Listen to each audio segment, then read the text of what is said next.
Although the anti-slavery enterprise was begun some 30 years ago, the evil is still rampant in the land.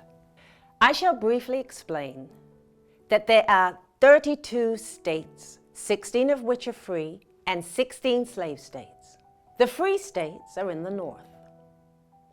The political feeling in the North and the South are essentially different. So is the social life. In the North, democracy, not what the Americans call democracy, but the true principle of equal rights prevails. I speak of the white population mind. Wealth is abundant. The country, in every material sense, flourishes. In the South, aristocratic feelings prevail. Labor is dishonorable, and 5 million of poor whites live in the most degrading ignorance and destitution. I might dwell long on the miserable conditions of these poor whites, the indirect victims of slavery. But I must go on to speak of the 4 million of slaves.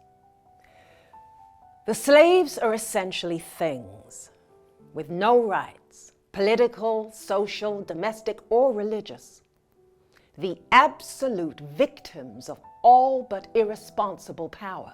For the slave, there is no home, no love, no hope, no help. And what is life without hope? No writer can describe the slave's life. It cannot be told. The fullest description ever given to the world does but skim over the surface of this subject.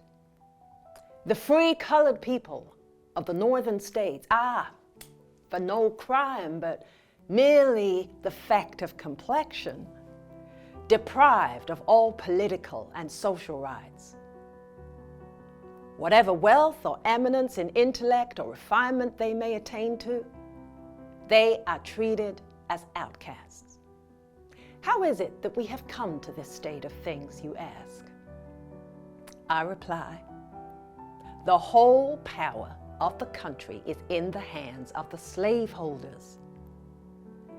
For more than 30 years, we have had a slaveholding president, and the slave power has been dominant. We have states where, I am ashamed to say, men and women are reared like cattle for the market. When I walk through the streets of Manchester and meet load after load of cotton, I think of those 80,000 cotton plantations on which was grown the $125 million worth of cotton which supply your market.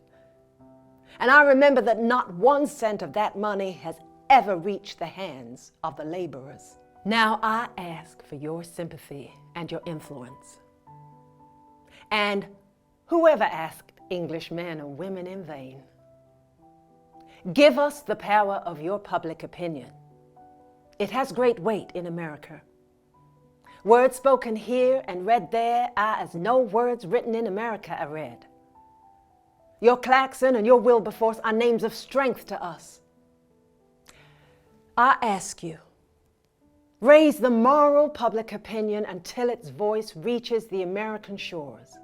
Aid us thus until the shackles of the American slave melt like dew before the morning sun.